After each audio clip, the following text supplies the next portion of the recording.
Hello everyone, my name is Victor. I am the Occult Technician, and this is Mind War, Season 4, Episode 9. Mind War is sponsored by Victory Work Apparel. Use promo code Mind War. Join the Mind War today. Enlist at patreon.com/mindwar. Now back to the show.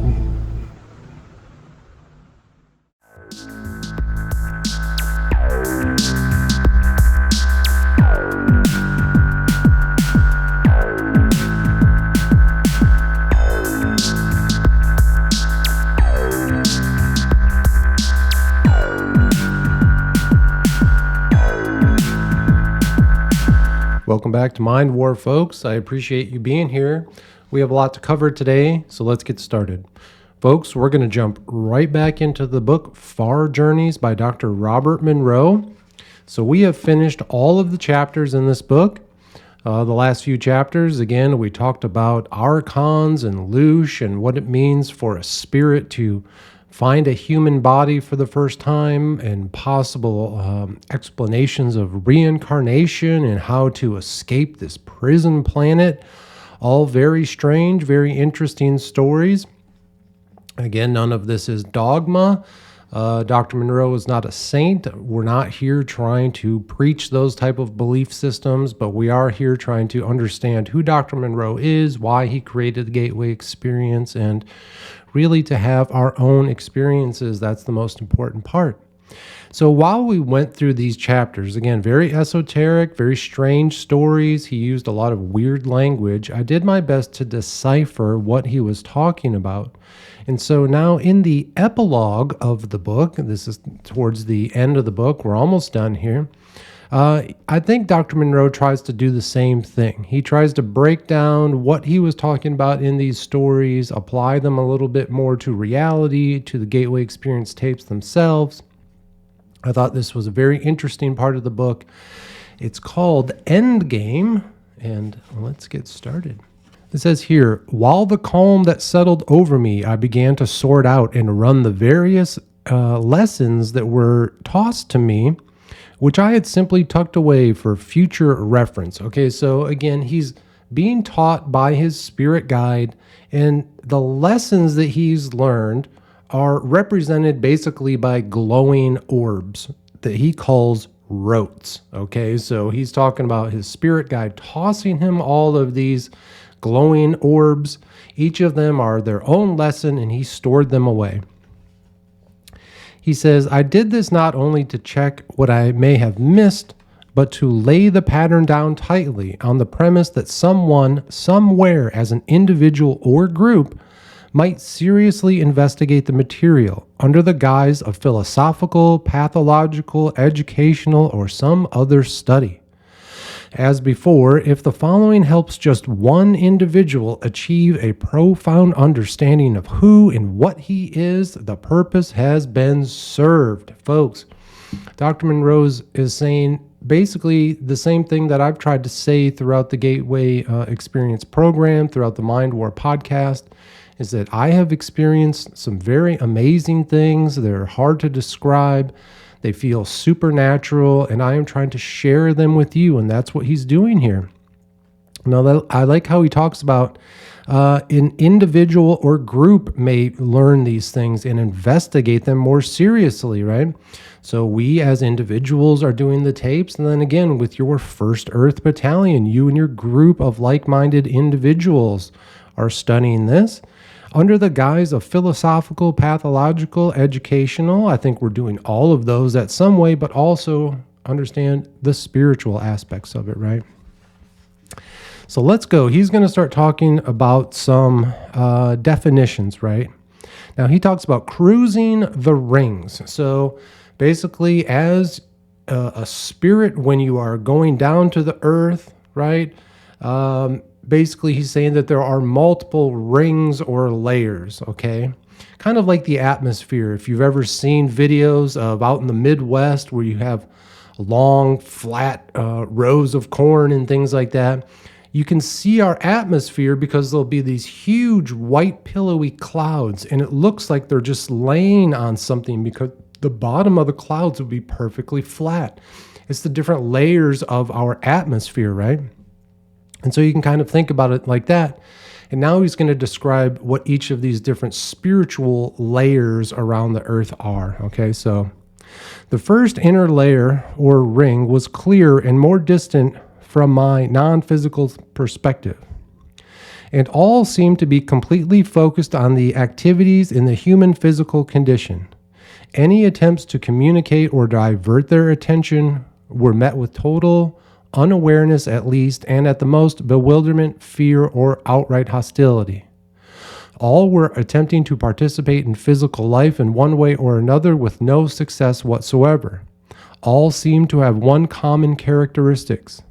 They were completely unaware of any existence other than physical. Only through repeated observation at first hand was it possible to generally sort out and classify such near-Earth humans into some semblance of order.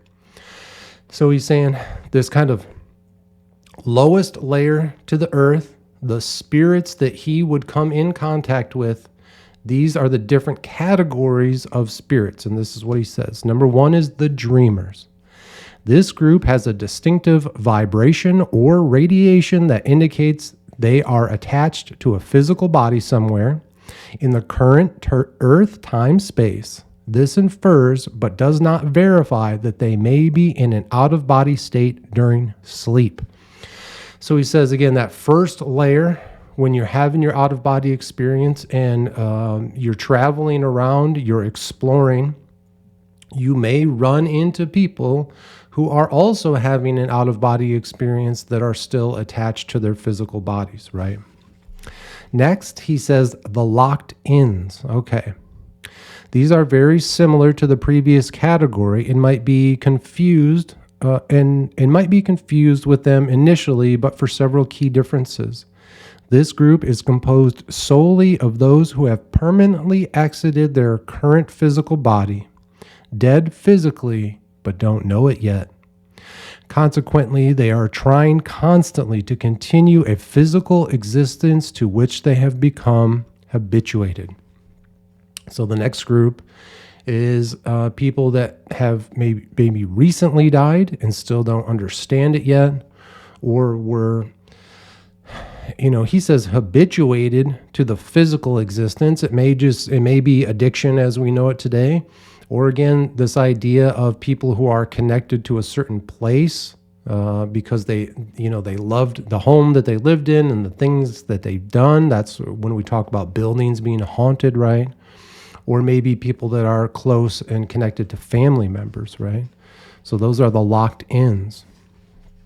The next ones, he said, are the wild ones. Much lesser in number than the above, but with the same motivating drives expressed in an entirely different manner. The reason is a slight shift in awareness. The wild ones do not realize they have lost the use of their physical bodies, and they do not perceive anything other than physical matter reality.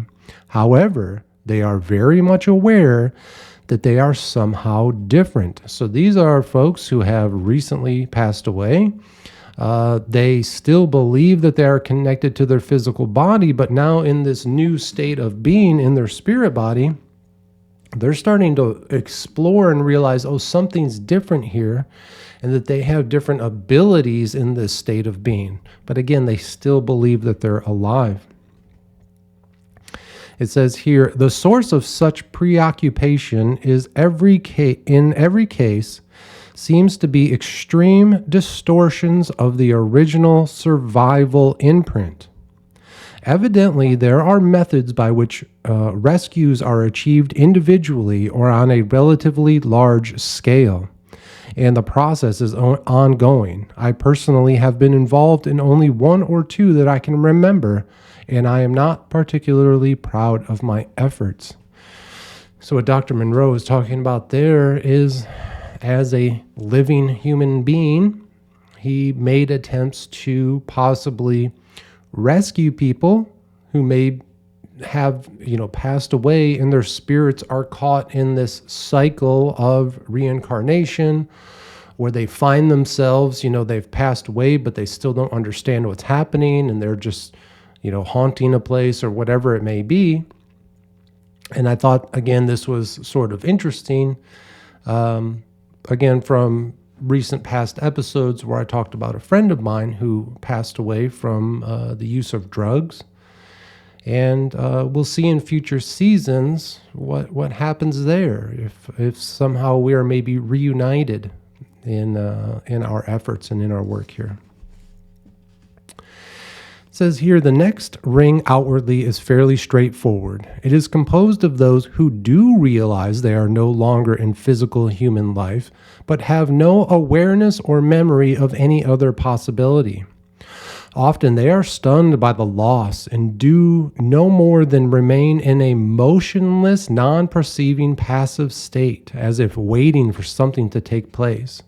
They are usually easy to contact, instruct, and lead to a suitable outer ring. The population here is small relatively and remains more or less static due to the assistance supplied by the outer rings.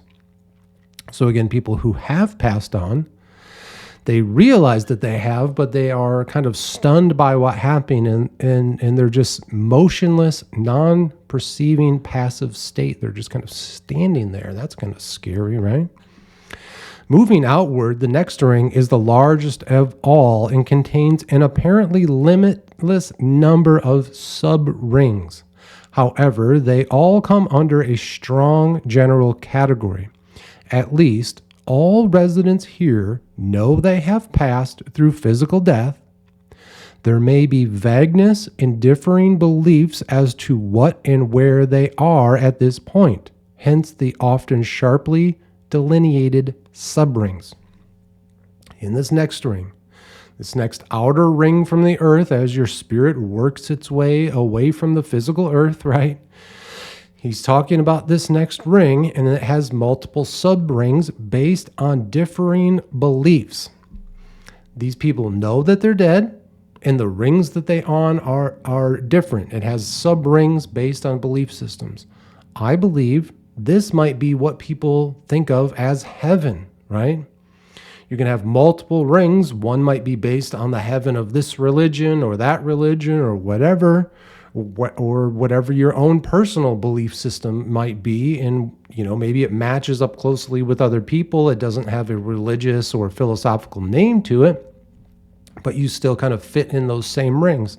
So I thought that might be interesting. That might actually be kind of a description of heaven there.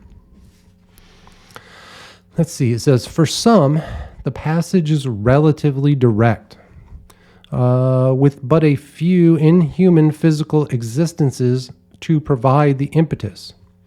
Others, the great majority, require up to several hundred inhuman lifetimes and thousands of Earth-year cycles to complete the process. The reasons for this wide discrepancy are not obvious to me. However, one characteristic of the more direct route appears to be the careful selection of inhuman life experiences plus accomplishments in the face of what might be termed statistically impossible odds. So again, this idea of reincarnating until we learn our lessons, until we have brought ourselves out of that low vibrational thinking and lifestyle, right? We raise up into high vibrational thinking. This is more of love and contentment and things like that. And he says that for some, they understand it very quickly. They choose bodies and life experiences that teach them that very quickly, and they're able to go down to earth, experience, learn what they need to learn, and then go back wherever we came from, right? But others, he says, it could require several hundred in human lifetimes. So they're reincarnating over and over and over again to learn these lessons. Yowza. No, thank you. The single outermost ring is composed solely of those who are preparing for their final inhuman experience. Okay, so this is the final ring, the farthest ring away from the earth before you go into whatever's next. And he's saying that that is the last timers or seniors, whichever suits your perspective. They have lost their gray appearance and much of their humanoid form. Interesting. So normally the closer you are in rings to the earth, maybe you have more of a humanoid form. You look more like a ghost, kind of gray, right? And now he's saying they are nearly white in radiation with occasional sparkling patterns around them. That is so, that's a very close description of what I've talked about in recent past episodes. When I'm in the out-of-body state, when I'm in that focus 12 and beyond, and I've talked about the white light that radiates. You see the white light, but then also kind of colored fractals inside that light. So I thought that was interesting. Again, white in radiation with occasional sparkling patterns around them. I think that is exactly the same description there. They are tightly closed and do not respond to any communication attempts except possibly among themselves. It is difficult to observe their final re-entry into human experience. It is either too rapid or instantaneous. Their exit from the final cycle is represented by a sparkling, glowing light, which moves rapidly upward through the rings, with occasional pauses for some unknown reason. Upon passing the outermost ring, they suddenly disappear from perception, leaving no residual image or trace. So after their final life, they've learned their lessons. They are, again, just this white, orb of energy with, fractals and patterns around them, and they shoot through the rings, maybe stopping here or there, and then they just disappear from perception. In some respects, the entire process resembles crudely the cycle of an innocent coping with an addictive drug or chemical such as alcohol. The first taste is scarcely palatable, but the effect is interesting, something new. When the opportunity arises, the neophyte takes 2 drinks just to see if the effect is enhanced, and it is. Uncontrolled, the pattern is all too familiar, all the way down to Skid Row. Nothing is more important to the wino. Nothing occupies his thinking other than where the next shot or hit is coming from. Near total amnesia is common, and more significantly, a lack of desire to change. He has forgotten who he is and couldn't care less. Reclamation and remembering is a slow and sometimes painful charade. Once achieved, however, the innocent has transformed into a state of being far different from the original first-timer. Where the analogy does not match, in the human life experience sequence, the change is permanent. Folks, what Dr. Monroe is describing there is exactly what we do here in the Mind War.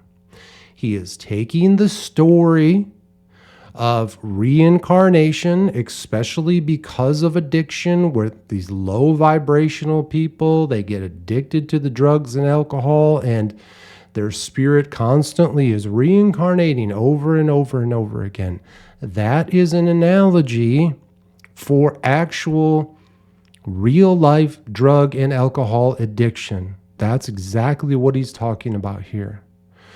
You might have to battle alcoholism multiple times. You might have to stop drugs multiple times before you finally rise above them.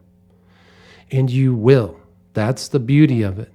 Especially now that we're taking these stories, we're applying them to reality, and we're doing this work, right? And it's just, I thought that was such a great analogy. I thought that was a great paragraph.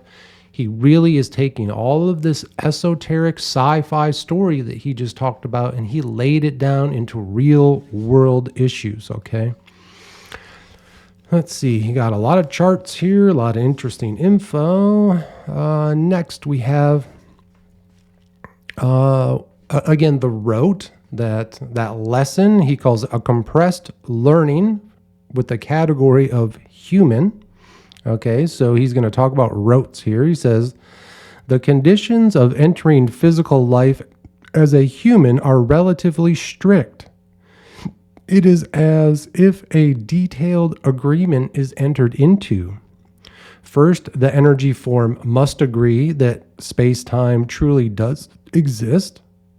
Without this agreement, it is impossible to have primary human consciousness. Okay. So again, the conditions to enter a life are like signing a contract. Okay, that's interesting. And the first thing that we have to agree is that space and time do exist. Because again, outside of this, spirits, they often are represented as not having to follow time and space. They can go anywhere that they want in space and at any time in space. They're able to travel in those dimensions, right? And then it says, without this agreement, it is impossible to have primary human consciousness. So consciousness is a part that we have to agree on. And the energy form must agree that there is a time, such as the 1980s, which is when we're reading this book from, or any other time frame by Earth reckoning. It must be agreed also that there truly is a planet Earth designed and created in the form that it is. It must further agree that the consciousness expressed as a human has certain characteristics and limitations. So again, in order for the spirit to find a physical body, it has to agree that the Earth is real and that there are limitations to and rules to life, right? Physics, we have to deal with those things, okay? Okay, it says, from this beginning emerges the primary learning system that continues throughout human life. It is the focusing of conscious awareness. Pain or pleasure, as reported by the 5 physical senses, turns attention to the event being experienced, and such experience is then learned and stored. Okay. Our 5 physical senses, they are what are, reading the input from the physical world. And again, if you have some type of event where there is pain or pleasure, whatever it might be, going to a concert, you're going to hear the loud music, you're going to be excited about it. Maybe you get pushed around a little bit too much in the crowd. Maybe you're a little scared. All of these different things are outside sensory feelings that you're having, and that's going to allow you to remember the event itself, okay? Let's see. Further, if the element of emotion is involved, the storage process is enhanced greatly. Physical experience of an extreme nature also deepens the learning process. Simply stated, the depth of learning, retention, recall is in direct relation to the intensity of the experience. Conversely, the more shallow the experience, the lesser the attention, which diminishes greatly the learning process. If that doesn't describe school and trying to learn out of a book while you sit at a desk for 8 hours a day, I don't know what does. I mean, you're sitting there all day, you're bored out of your mind, there's no sensory perception whatsoever, you're just looking at words and trying to translate those words into what the 5 physical senses might actually be experiencing, instead of actually going and experiencing those things, right? It's like sitting in a classroom reading about swimming instead of diving in a pool and actually just doing it. Primary learning is the database upon which we humans principally conduct our physical lives. Other learning processes affect our thoughts and actions, yet the fundamental pattern of performance is based upon this primary learning. Secondary learning, another pattern which is presented throughout human existence, takes place beyond what we call our level of consciousness. This is data received through our five physical senses in those areas where attention is not focused. This takes place during waking physical life and is stored and retained in the most minute detail. Due to the lack of attention, less than 20% of such secondary learning is ordinarily available for recall by the human conscious mind. Still, the entire spectrum of memory is called upon unknowingly by the individual as the need arises. It colors and affects our thoughts, decisions, and actions, and we are quite unaware of it. So, we're still learning from our, five senses, but it's more on an unconscious level. And I'm just trying to think, okay, maybe things like the weather, that certain seasons are going to be warmer or colder, and that's going to help you remember to, what clothes to wear. Maybe it's with food where you kind of, you try different foods and maybe you feel good eating this one or you don't feel good eating that one. And even if it's just minute and small things, maybe that helps direct your action next time, right? Like you may not consciously remember that you didn't really feel good last time you ate a certain type of food, but when you go back to choose it at the grocery store, there's something inside you that just says, I'm not going to buy that one. I'm going to try something different. So again, that kind of secondary learning, it's almost unconscious. Now, the third form is fully non-conscious. Okay, the third form of learning occurs during our cyclic non-conscious state of sleep. At our waking conscious level, we remember very little of such activity, although it becomes deeply embedded in and becomes a part of our memory experience system upon which we base our life activity. That's very interesting. So he's talking now about dreams. This is the non-conscious dream state where we are still having experiences. And so many of these experiences, we don't actually know what happened, right? And the experience still affects our lives, who we are. It affects maybe our emotions and it affects how we react to things. Again, by experiences that we had unconsciously in dreams. We don't even remember them, but it still affects our waking lives. Culturally, we have been trained to place the least importance upon the events we do not remember and rarely recognize the influence these have upon our activities and experience. When examined from an external point of observation, automatic use of this learning process becomes quite visible. So again, culturally, there, especially here in the West, still there isn't a lot of value put on non-conscious learning, the things we learn during our dream state, often called evil and scary because of religion or just called nonsense because of science, right? Well, we have to, again, break those barriers down, get down to reality and see where we can learn in that unconscious state. Use it. It's valuable, right? Why waste it? It says here, the principal learning system devised by the various cultures in human history is the most widespread and accepted, yet the most unnatural. For the greatest part, it ignores completely the in-space and operating primary and secondary learning processes. Thus, it is very artificially, without natural means of focusing attention, requires a form of dedication and discipline generally unavailable to the average human conscious mind. Attention fluctuates, especially in low-order, repetitive experience, denigrating much of the learning that might take place. Crude as it may be, such learning methods are held in high esteem in human existence, and virtually all of it revolves around the knowledge, understanding, and control and application of physical matter, including the energy systems so generated therein. He is talking about school, like I just said. It's an ineffective way to learn, sitting there at the desk trying to describe things that happen in the real world in the physical form instead of actually going and doing them. I hope that in the future we get away from learning the way that it's done now, right? Of course, you still have to present facts. You still have to take time to plan before you go and do these physical things, right? Let's say you're going to build a robot, okay? So you might look at a pile of parts or look at the machines you need to make the parts to build the robot, and all that's great.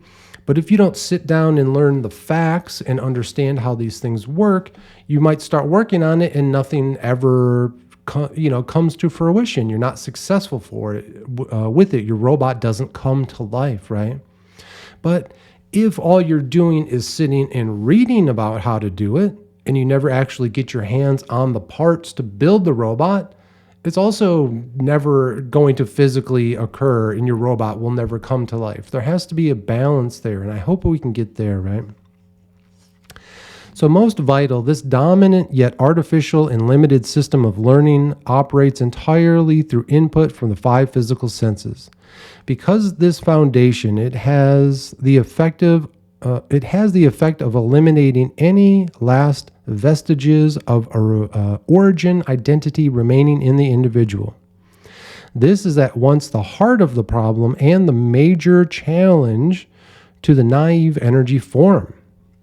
As the first-timer lives in human life, he finds virtually nothing to guide his mentation in directions other than those directly related to space-time physical matter. Unfortunately for the human, this includes those organizations who purify belief systems based upon individuals who present, and in past history whose knowledge of origin identity was operational during their human sojourn. Stop right there. What he's talking about is this. Because of our current way of learning, because that we are constantly being held down from learning who and what we truly are, learning the ability and the tools and the things that we learn in the gateway experience and beyond, right? Those things are stifled. Those things are called evil by culture and society and religion. Though, we are told we're not supposed to look at these things because they're dangerous. That is a lie. They do that to keep us down. And instead, they focus us on people from past history whose knowledge of their origin identity was operational during their human sojourn. They're talking about people who were enlightened from the past. Okay, who do we got, right? Jesus and Muhammad and Buddha and all these guys. They're the only ones who are allowed to have these type of abilities and tools. They're the only ones who are allowed to actually be spiritual and practice it. Go to a Christian church today and try to show them the Gateway Experience tapes and tell them that they can actually experience their religion for the first time, and you will be shown the door. They'll throw you out. They will shun you from the church. I guarantee it. They will look at you and say, what you're doing is evil. And all they will do, but then at the same time, they'll turn around and say, all the tools that you have and all the things that you just talked about, of course we believed that our one guy could do that, but it's not available to any other human. It was only him, right? Nonsense. Blasphemy. Blasphemy against humans. Blasphemy against the right and the ability and the gift that is given to us, okay? And that's part of the mind war. This is what we're fighting against. In the retelling and conversion to verbal human communication, plus the erosion of many translations, only portions of the process remain. Sadly, such portions attempt to teach effects rather than causes. Only in very rare instances do these provide clear access to the source. Your religious books have been rewritten so many times, and the people who rewrite them, The people that are in control of the highest levels of your religion, of your government, of your society, they are practicing the same things I'm trying to teach you here in the Mind War. Okay? But they have removed these teachings from your religious texts. Again, they don't want you to know this. They want you to believe that these tools and these experiences that we are having are evil. It's nonsense. Therefore, as the first timer moves through human physical life, he picks up and absorbs many unsuspected attachments. The most powerful of these are emotional, or rather distortions thereof, which relate solely to the expression only in time-space reality. These reach such magnitude as to be virtually impossible to achieve and experience in a single physical human lifetime. The results are the compulsive need to re-enter and recycle to complete that which had begun, to perform the purpose for which there had not been time, to repay imagined debts. The list becomes endless. In short, the problem can be stated very succinctly, which turns a first-timer into a repeater. Human physical life is addictive. There are two overwhelming factors that engender such addiction or decay of orbit, as you prefer. Okay? So we're going to get in to what those two factors are that keep us addicted to human life. Okay, Dr. Monroe says that the two factors involved in our basic addiction to physical human life are called survival drive distortion and primary energy diffusion. Okay, survival drive distortion. Like plants, or like animals, plants, and other organic life, physical man is heavily imprinted at birth with the will to continue to grow and live, to survive. This is expressed in two basic ways. The first is body protection and maintenance. There's also nothing new in the massive distortions that begin to occur beyond the basic needs. Storage of food or other assets just in case there may be a change in the future. Endless varieties of foods aimed not so much at nutrition but at taste and aesthetics.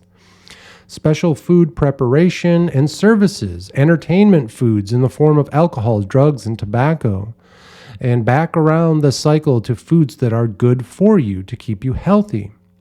Clothes that are not only to keep you warm, but are made correctly of a desirable color or texture, made for a variety of occasions, and of course in rapidly changing styles. Shelter that goes far beyond the hut in the hills, larger or in a desirable location, equipped and re-equipped with newer furnishings, facilities, decorations, all catering to individual taste and current style primarily. Far secondarily to comfort and overstated need. Okay, so again, this is part of the survival, especially in today's world.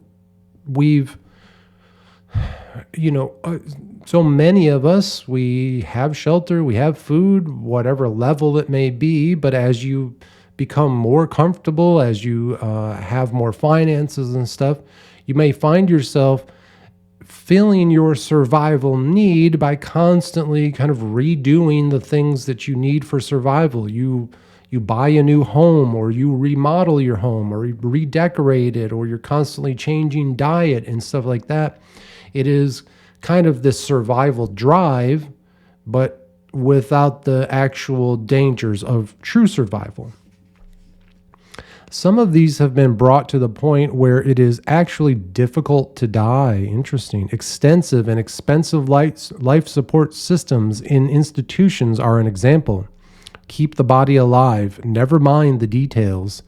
In some civilized societies, it's a crime to take your own life. Whom will they prosecute if you're successful?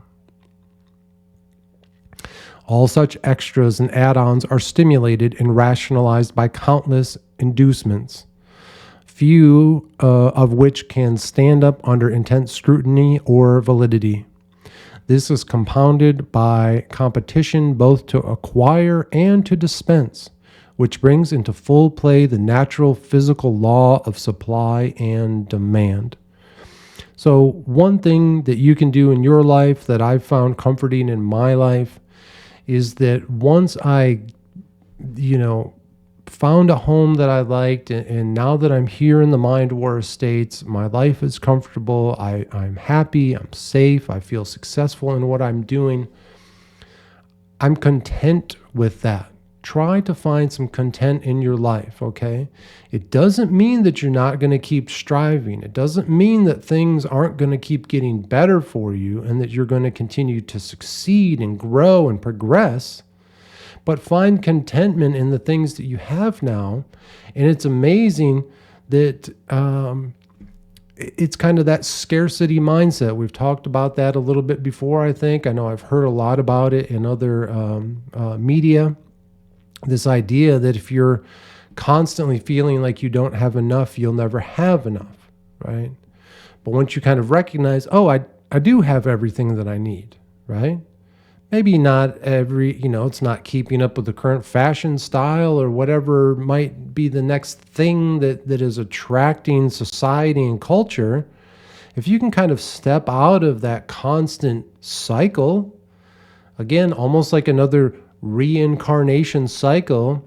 If you have to go to work every single day for 8 hours plus a day and you're working your ass off at a job you hate in order to pay for the newer version of car that just came out last year and newer, fancier clothes in order to look better at the job that you hate to impress the people that you work with that you hate, what are you doing? Okay? All of those things can be left aside. Quit making those your desires. Focus on more important things. Be content with who and what you are now, and then progress that way. And then as you grow and gain things, help others, right? Okay, so the next factor here in this survival drive distortion is sexuality and reproduction. The most powerful of the survival drive imprints takes precedence over all others and therefore has been subject to more major distortions than any other. The greatest among these has been and is the illusion that as a creative act, it thus engenders automatically the creative emotion of love, ethereal, and godlike. Okay. Through the act of reproduction, it does not necessarily equal love. Okay. The result are attachments and commitments that are both irrational and restrictive, which not only distort severely any current physical life goals, but continue beyond. Illusionary burdens of guilt, obligations, and a vast number of related memory patterns, too potent to release. Further, the original motivating drive to reproduce has long since become secondary to the temporary sensory peak of the act itself. Okay, so he's talking about that small moment of physical pleasure that you have achieved can turn into these illusionary burdens of guilt and obligation that continue far on past that original, just, the purpose, the act, the pleasure of the reproduction, right? With few exceptions, it is doubtful if it has ever been otherwise with the male. Oh boy, sorry guys. Knowing this, the female with a propensity for perception has taken this manipulative advantage to broad extreme through hundreds of years of cultural evolution. Oh boy, ladies, Dr. Monroe's giving it to you here. Those females who succumb to the illusion of permanency have no choice but to lie back and take what is coming. His words, not mine. Simply put, one fuck doesn't make a future. A baby, maybe. Okay, folks. Again, this was written in the 80s, 40 plus years ago. These are Dr. Monroe's thoughts. He may not be too far off. It's a grain of salt that you're probably hearing this with, especially if you've, fallen under the belief systems of today's culture. These words may sound, extreme, but they are very honest, and I think from the heart and possibly even correct. With increased objective knowledge of the influential power of their reproductive survival drive, the lures and blandishments thereto are used blatantly and consistently to distort even further the high sensory entertainment factor of the act itself, carefully omitting the slightest reference to its original purpose, aka sex sells. It is used to manipulate us all over the place, media, just everywhere you see it, right? And it's become a form of entertainment that has moved far beyond its original purpose of reproduction, okay? Those using such enticements to irrationally range from the individual through major industries to governments themselves. The result is a cacophony of distortions, all aimed at increasing reproductive act desire and need, the amplification of the problem without providing a sensible solution, all of which only adds strongly to the glue that binds the human in low orbit. The organizations, corporations, and institutions that use this, knowledge, right? Or even, as he says here, the individual that uses it to distort the reproductive purpose and to try to keep us in this low orbit. Again, they're the archons, folks, right? They're the ones stealing your loosh, okay? If instead of using the act of reproduction to actually create another child, you are just spilling the seed over and over again with no result, that is the energy is dying there. It doesn't go any further. But if that reproductive act creates a child, now the energy grows and something new comes from it. That's the high vibrational energy. The low vibrational energy is using reproduction as a form of entertainment, or even worse, if it takes hold and then is extinguished prematurely. Let's see. The next factor here for the survival distortion, Dr. Monroe calls it primary energy diffusion. Consider what we call emotion in all forms to be unknowing expressions of our primary energy drive, or the creative force inherent in each of us. There are no exceptions. Included are joy, sadness, anger, happiness, hate, friendship, nostalgia, possessiveness, loyalty, ego, greed, guilt, fun, worry, anxiety, among others. Add a few not ordinarily regarded as such: curiosity, ideas, equality, hope, loneliness, and of course love in a non-ordinary connotation. In this context, emotion is the key to and the driving force underlying every thought and action in human existence. Emotion is what drives us into action. The concept of unemotionalism is an illusion. So even those people who show the least emotion that you know of, it's just an illusion. They're still feeling things, folks. Even the most extreme objectivity covers carefully an emotional agenda. Rationality and emotion go hand in hand when traced back to the source. If a human being is the product of a creative force, then being human is totally an emotional expression of such energy. There has not been a single major act in human history that has not been driven and or inspired by emotion. Astute politicians now recognize that voters emotionally elect presidents. That simple facts and figures contain emotional coloration. Oh boy, we are heading into that voting season, folks. At this point, when you're left with only one of two choices is basically what it is here in the United States. Emotion is normally what it breaks down to, good and bad. The person I'm voting for is good. The other person is bad. It's a sad state of affairs that we're in. We should have hundreds of choices, if not more, of people to choose from. There should be real debate, but that's not how it is. It is boiled down to the emotional choice of A or B. All great leaders throughout mankind's existence have had emotional appeal as their source of power. Motivation is an in-term statement of emotion. Many studies, authoritative books, and hundreds of millions of dollars have been dedicated to the application of this concept during recent years, all apparently backing away politely from the fundamental source of the phenomenon through either ignorance or rejection.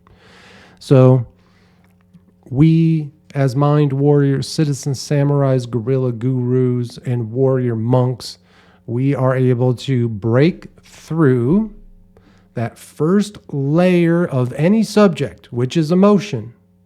We put the emotions aside, and then we start to break down the subject for what it truly is. That is taking control of your life by starting by taking control of your emotions and not allowing your emotions to be manipulated. It's very interesting. We've talked about it before. We have to play multiple characters. Sometimes you have to be your own covert agent, and what that might mean is stepping outside of yourself for a moment and the emotions that you're feeling about any subject and setting those things aside and looking at it differently, analyzing the data that is your life. That is, here are all the things that are actually occurring in my life that are creating these emotions in me. You're setting the emotions aside. You're not feeling them for the moment. Instead, you're doing an analysis of your life and saying, why are these emotions being caused? Then you change your aristos, right? Your scenario, so you can change the situation that you're in and then help not have to have those emotions if they are emotions that are bad or destructive, right? He goes on to say, we make decisions in blind anger and resent the results. Isn't that true? We hope and become disappointed. We laugh in joy and become depressed when the moment fades.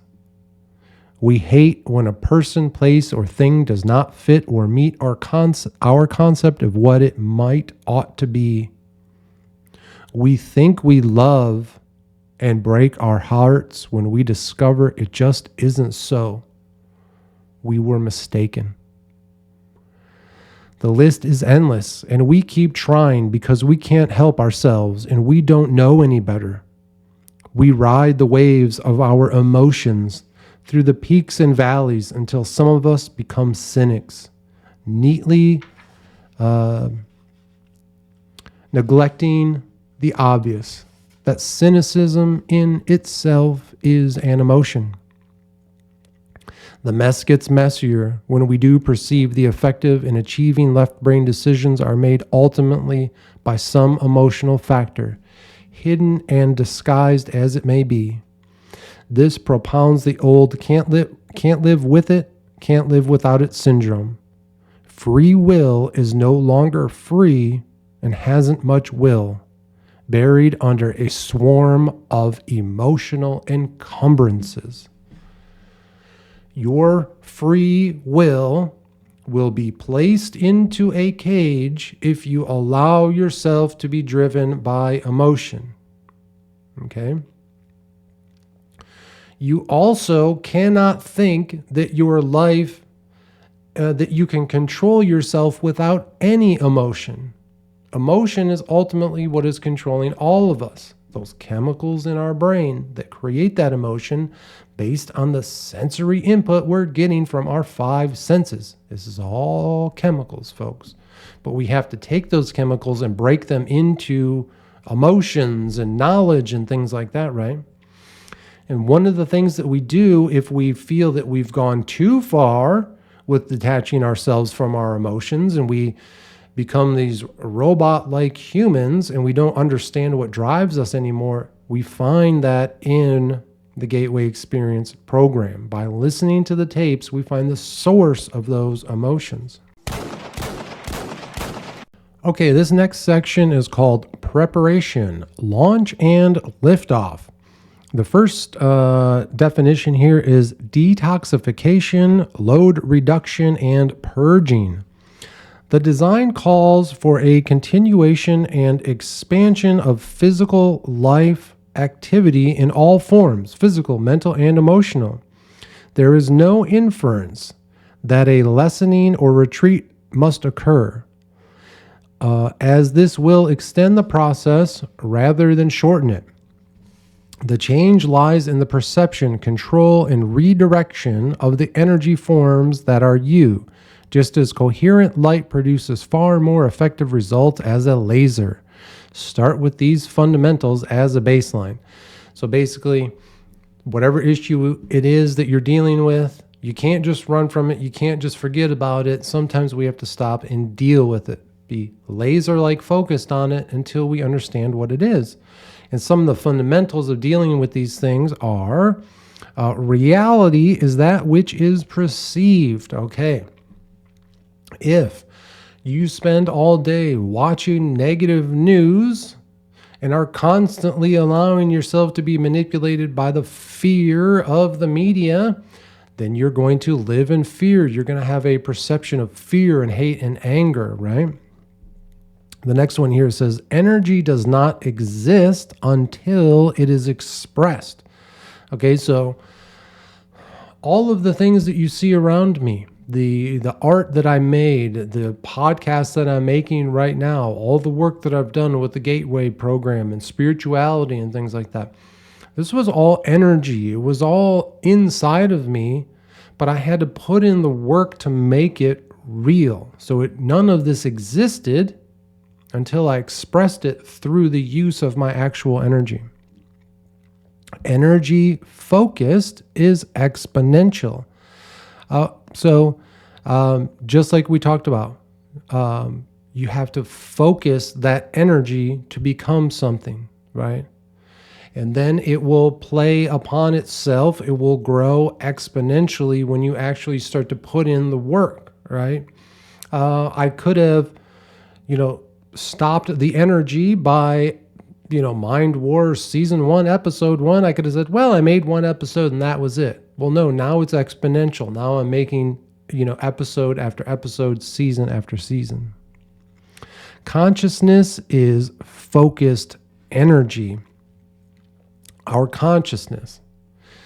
Again, being focused on something. It's one of the most important and valuable things that we have in life. Whatever we are focused on is what we are putting value into.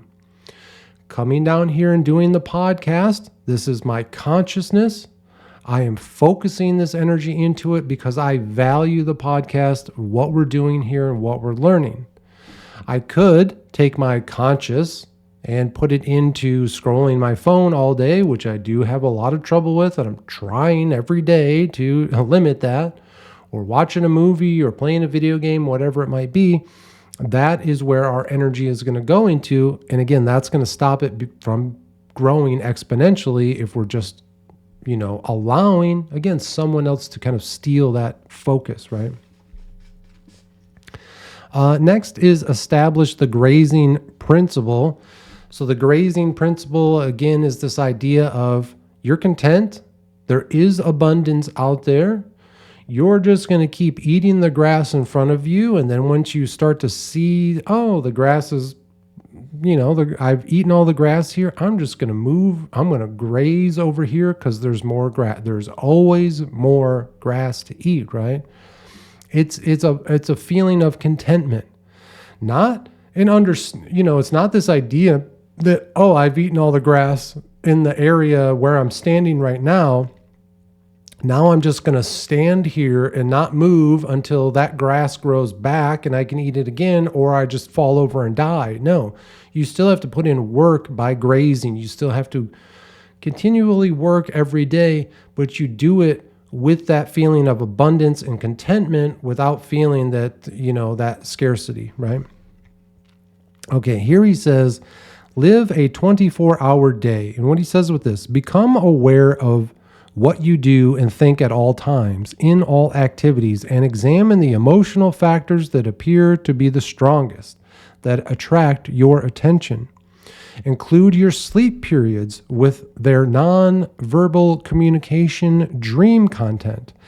Explore these by asking yourself why, repeating the probe until you reach each source. It is then easy to detach and release the energy for other purposes. Start with the small and work into the large. Okay. I believe that this is a tool that the Rosicrucians use, the Rose Cross guys, right? I think I heard a video on TikTok. There's a guy who's Rosicrucian. You've seen him probably interviewed if you're into kind of esoteric and occult podcasts and stuff. And he talked about how at the end of the day, one of the tools that they use is going back and reviewing every moment of their day and the emotions that were associated with what they were doing during that part of the day. And when you do that, you start to see, again, because we said all life is, driven by emotion, you start to understand why this happened today. Why is my life going in this direction? Because you go back and you do that deep analysis of where the emotions come from, and you find the source of that emotion, right? Next, it says begin ego diet regimen. A frontal attack on this most entrenched and concentrated center of distorted emotion is contradicted as not feasible. Okay, so you cannot just attack your ego. It says, much too many lose the battle, most never begin it. The trick is to start a cutoff of the emotional power feeds that are vital to its existence, modify and redirect the energy therein. Bear in mind that you are bombarded constantly with ego gratification ploys aimed at modification of your behavior for the benefit of others. Organizations, corporations, and institutions that are playing on your ego to get you to buy things or give up your time and your focused, conscious energy in order for them to make money. The problem is in your emotional response, not in the blandishments itself and the consequential acts you perform. If you want to drive a luxury car simply because you enjoy doing it, that's fine. Again, if you want to work your ass off all week long and have a nice car because you actually like that car, cool, man.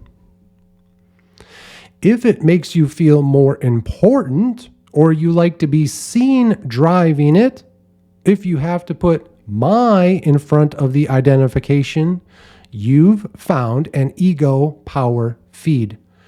My new car, my new job, my new suit, my new house, whatever it may be, if it's more important for you to be seen in those things because you want people to think of you in a certain way, and you're giving up all of your power and energy because it's so important for you to have other people think about you a specific way, that's the ego. You are being controlled by that. It says, keep this perspective and apply it when the need arises and act accordingly. The second source of ego emotional power feeds is internally generated. It is generally accepted that ambition and the drive for achievement are primarily ego gratifying processes. To determine if this is valid or such motivation comes from a more profound origin, conduct this test. Okay. If the things that you do in your life, the ambitions that you have, if you want to know if they're ego, emotional, power driven, ask yourself these two questions. Will these needs be happily met if you in no way receive any public or private credit for your success? Okay. My need to create the Mind War podcast is more important than people watching the podcast.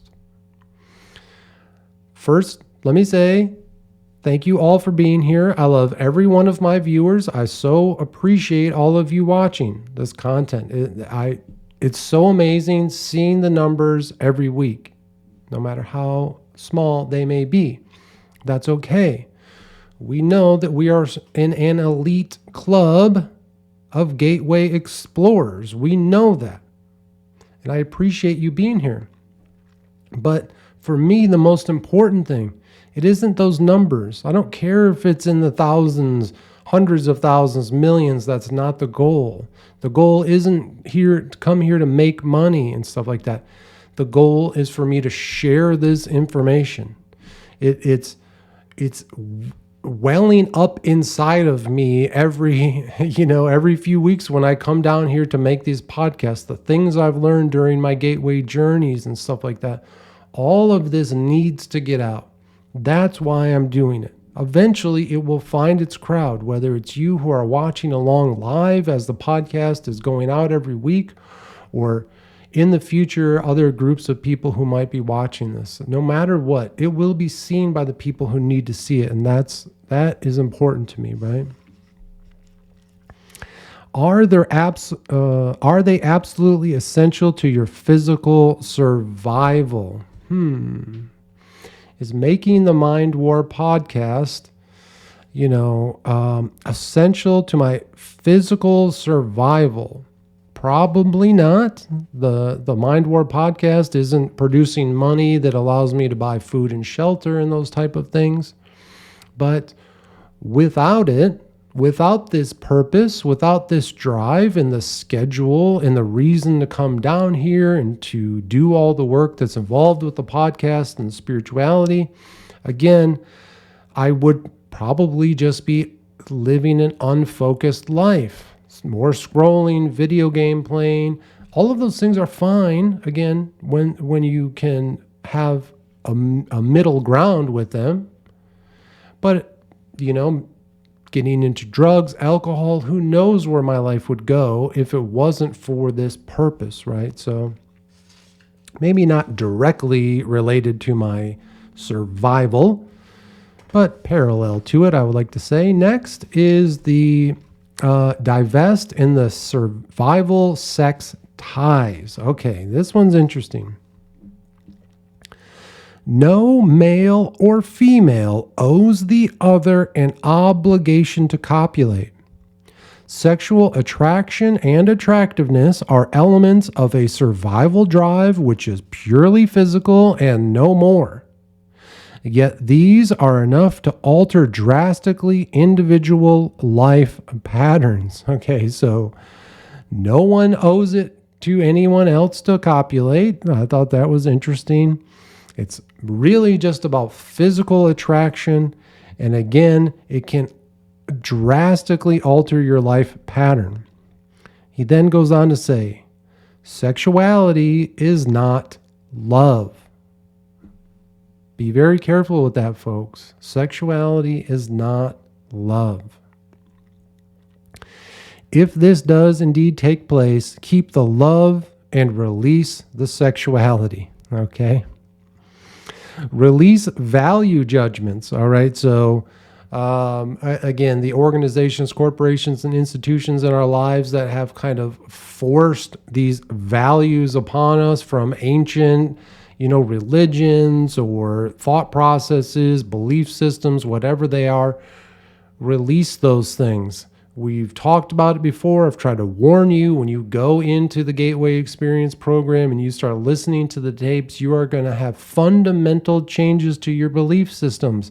There is no going back, right? So once you start this process, there's going to be changes. And one of those changes is releasing those value judgments and just allowing yourself to be, accepting yourself for who and what you truly are. Next is detach matter emotion. None is ours. We don't own or possess anything or person. Nothing belongs to us. Even the matter we use for our physical body is borrowed, as it were. Store the memory and the experience. Leave the emotion behind. Okay. We don't own anything. Nothing belongs to us. And do not get so emotionally attached to physical things that you find yourself not being able to move forward if you need to. Okay. You might have to just keep the memories. We can hold on to those. But the physical things, if they are burdening us and weighing us down, we have to move past them, right? You are your responsibility. We've talked about that before. When you listen to the tapes, you are responsible for your exploration. You are responsible for starting this journey. And that's something to be proud of. Take pride in the responsibility that you take for your life, okay? Free will is fantasy. Within time-space, the very constraints thereof preclude any such theory. At physical birth, we are bound not only by our previous experience, whatever it may be, but by the genetic structure of the physical body we inhabit. From that point on, we have no choice but to be bonded into the flesh for that lifetime, long or short. We are bound to maintain and operate our physical bodies within the limitations they impose. Our physical bodies that we are born into, we can be proud of them. No matter what type of body you are born into, be proud of who and what you were born as. Laughter is a purging process. Okay. Laughter, like crying, these are both ways to purge emotions from our body. It's so important to laugh. Laughter is the best medicine, that type of stuff. I've talked so much about comedy. I love to laugh. It's very important to me. Everyone should be laughing. Next, we have pain. Pleasure is a learning curve. Okay, pain and pleasure, they're two sides of the same pendulum, and they're going to teach us different lessons. Again, those sensory perceptions, it's just a learning curve like a pendulum.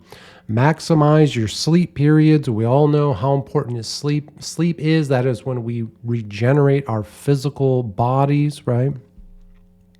And he talks about here that this is the most neglected and misunderstood portion of our existence. Freed temporarily of the restrictions placed upon us by our left brain organization and the press of physical input, the sleep segment offers a great opportunity to advance in many areas. And then he goes on to write our affirmation. I am more than my physical body, right? So it's always interesting when you see parts of the tapes in his books. He says here, say it first as words in your mind, just as you are drifting off to sleep. So he's saying, as you're falling asleep, say your affirmation.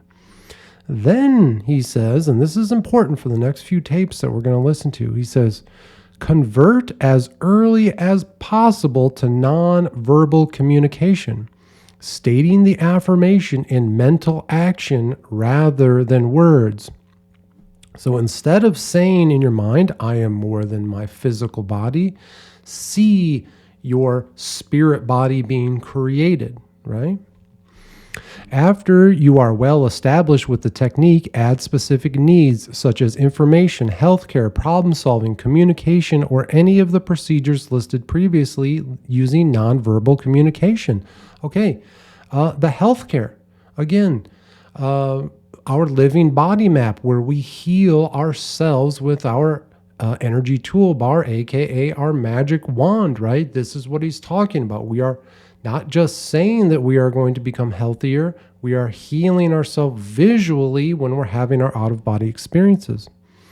The answers will come usually not in words, but in pictures, sound, living action in your mind.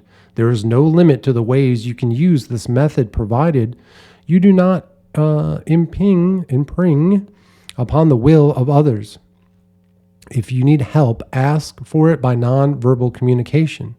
You will receive it, perhaps not immediately, but you will, often in the most astounding, serendipitous, and synchronistic ways. Be sure that you qualify your need and that you can handle the answer or result. Folks, once you start listening to the tapes and you start actually asking for things and you start really getting to the source of your emotions, and you're going to see all sorts of synchronisms, these synchronistic events occurring in your life, things that go far beyond coincidence. We've talked about some of them here in the Mind War podcast, and we're going to definitely dive deeper into them in future seasons. These things that have happened and occurred in my life that just are so far beyond coincidence. It's hard to explain what it is beyond supernatural. Measure your energy load ratio. At physical birth, we enter physical life into a presumed innocent consciousness. The path to adulthood and your progress along it can be termed by loss of such innocence, scaled by the number of responsibilities you have willfully assumed, as created by your authoritative acts. Maturity, which is not the same, is calculated by totaling the percentage of illusions you have released and discarded, deliberately, not forced disillusionment. Wisdom, the lightest and most valuable of payloads, and your progress along the interstate highway thereto are reflected in your willful action, mental and physical, as the result of your release of such illusions. Okay. So, again, we can lose our innocence based on the number of responsibilities that we assume, okay? But that's not maturity. Maturity is calculated by totaling the percentage of illusions we have released and discarded deliberately. So when we release these illusions of life, these things that we think or we are told are supposed to be important. And again, illusions is a great way to think of it. The people that tell us what is important are the magicians. They are using illusions like a stage magician to tell us this is what's important. Once you see past the illusion and realize, oh, nothing of what they're saying is important to my life, I don't care about it. Now you can set that down, and now you've freed up your consciousness to explore something different. The detoxification, load reduction, purging process can be interpreted as simply the sequence of these three: adulthood, maturity, and wisdom. You ultimately are your own instructor, and you will fill out your own report card. That's nice to know. We are the ones learning the lesson, and only you can judge yourself on the lessons that you've learned and how you use those lessons in your real life. Building escape velocity energy. Let's see. It will begin to generate automatically a result of human learning experience, more than enough to achieve a tangent to your previous orbit when you graduate. So again, through all of this hard work, we are experiencing the building escape velocity. We're going to be able to escape those low vibrational energies, not because we want to reincarnate over and over, but we're going to break free from those low vibrational energies in our real life here today so that we can live a better life, progress, become successful, live a happy and content life. And the final sentence here for this very long epilogue: see you in home or along the way. So it's quite the journey. It's called Far Journeys for a reason, folks. We have taken quite an amazing journey with this book. We still have a few sections to finish up here, some really interesting stuff to follow. But that was our section today for Far Journeys by Dr. Robert Monroe, his second book of his 3-book trilogy. And we are going to do a deep dive into tape or Wave 4 Adventure, Tape 3, Free Flow 12, after a word from our sponsor. Mind War is sponsored by Victory Work Apparel. Use promo code Mind War. Welcome back, folks. I appreciate you sticking around. I know this has been a long episode. I really think the epilogue end game here to the book Far Journeys, I think that was really important. It really encompassed what this book was about and really broke down those esoteric stories that Dr. Monroe was trying to tell. So again, I appreciate you being here as we worked through that. Now we're going to look at Wave 4 Adventure, Tape 3, Free Flow 12. So this is a very interesting tape.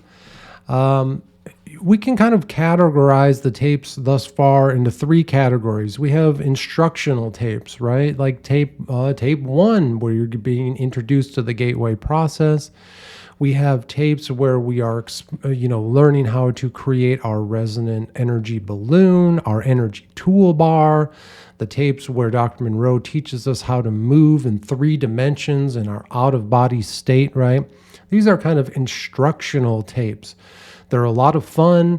They're kind of creative. You're using your mind to imagine things. It's very interesting. Those are good. And then we have our self-help tapes, right? Tape 1-4, where we address our fears. Tapes like 1 month and 1 year patterning. Very important self-help style tapes where we are setting an agenda. We are going into those tapes with specific purpose, right? And then we have other tapes like Free Flow 12, Exploring Sleep, Free Flow, Focus 10. I think there was one for Focus 15, right? These are tapes where we're just able to kind of explore. And what's interesting about these tapes is you can go into these tapes with a purpose.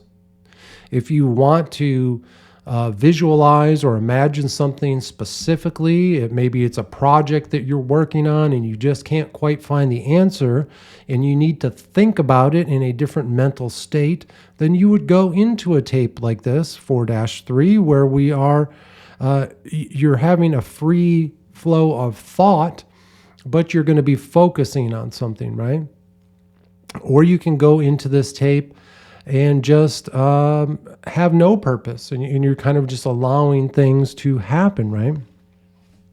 And so Dr. Monroe says, now from Focus 10, you will move to Focus 12 as I guide you. Your awareness is expanding more and more, far beyond the limits of your physical body. Your consciousness is expanding far, far beyond the limits of physical matter. You are now in Focus 12, the state of expanded awareness. Relax and feel calm and secure and comfortable in Focus 12, the 12 state. Okay, again, Focus 12, that expanded state of awareness, that expanded state of perception. You are thinking outside of your body. I kind of describe this as almost a feeling of static electricity shooting out, and it's expanding where you're thinking. You're not creating that kind of plasma-like spirit body, but it's more just your thinking moves outside of your physical body, right? It says, now in Focus 12, you're going to hear a beacon guidepost. When you hear it, you will remember where and who you are. Here is the beacon guidepost signal. And then he plays a tone. It says, now in focus 10, the state of expanded awareness, reach out and explore. You are free. Reach out and explore. You are free to send out questions and receive answers. You are free to find communication and information that you may desire. You are free. I will call you and you will hear and respond. When this free-flowing period is concluded, so begin now. You are free to explore. Okay, so this is, again, just focus 12, and he just allows you to start thinking. Again, you could go into it with purpose, or like myself, I just went into it open-minded and allowed the thoughts to occur.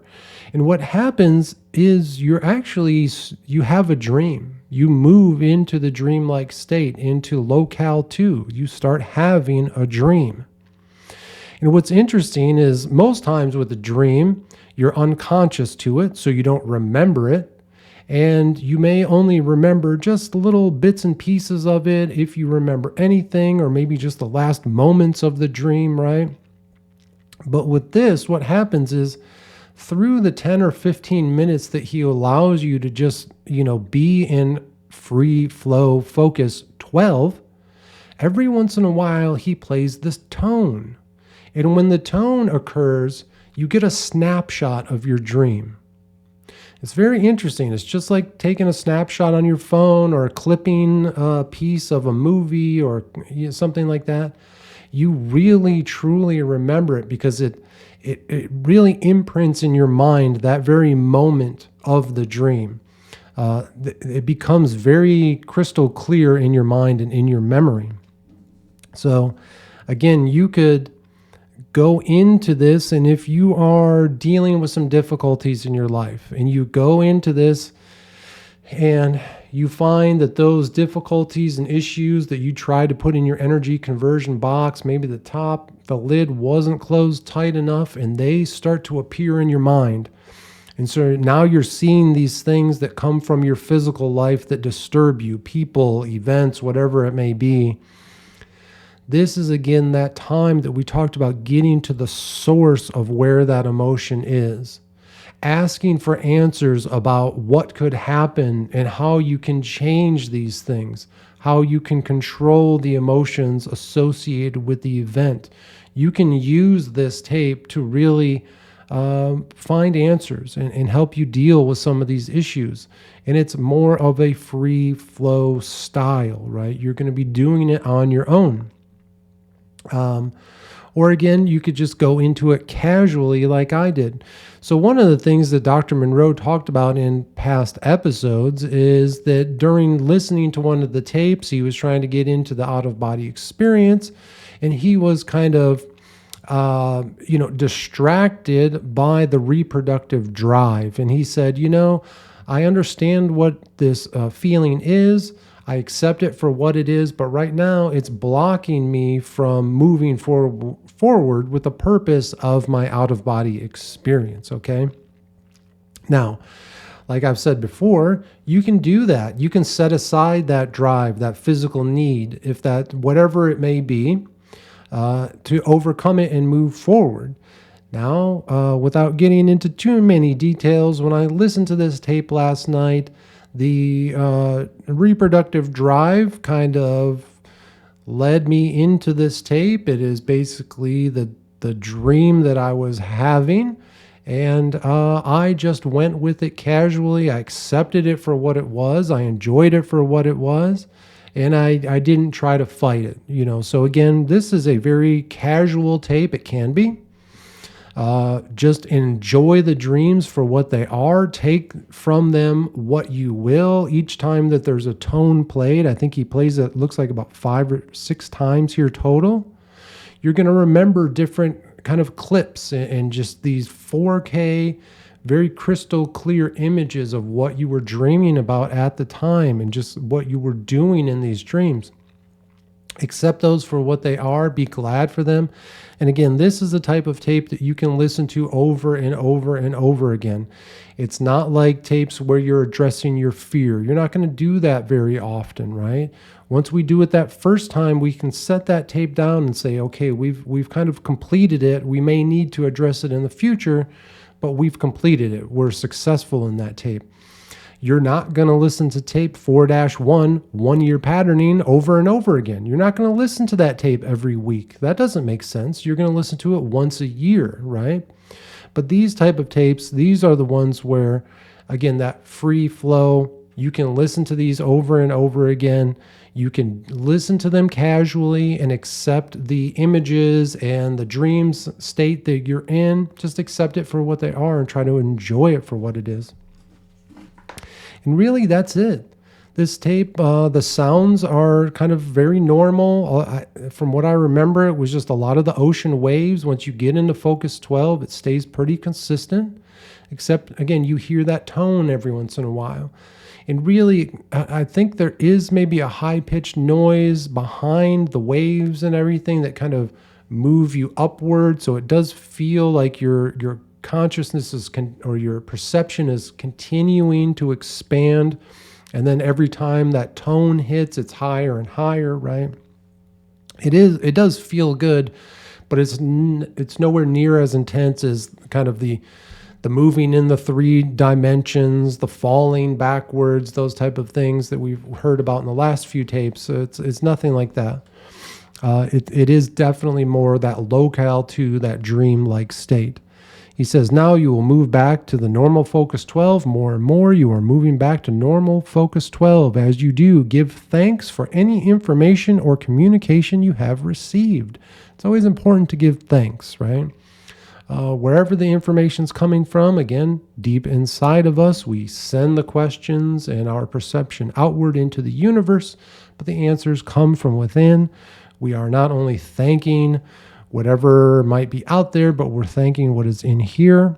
And it says, close down any channels you may have opened. These communication channels, right? Again, whether it's to something external or the thing inside of us, the we that we are. Moving back more and more, give thanks for any information or communication you have received, and closing down for now any channels you may have opened more and more. Now you are back in normal Focus 12. You are calm and comfortable in Focus 12. He walks you back down to Focus 10. And then, of course, he wakes you up and he says, do it now. Wave 4 Adventure, Tape 3, Free Flow 12. It's casual. Have fun with it. You can listen to it over and over again. If you find yourself going into it and you are addressing more serious issues while those things are appearing in your mind, remember those are the things that are deep in your subconscious that you may not consciously be aware that you need to address. When they come to the surface, don't be afraid of them. Don't push them away. Ask for questions. Ask questions and guidance. How do I deal with these things? How do I deal with these emotions? What is the source of these emotions, folks? Another wonderful tape. Another great episode. Thank you for being here. And as always, remember, folks, harden your hearts and open your minds, because this is Mind War.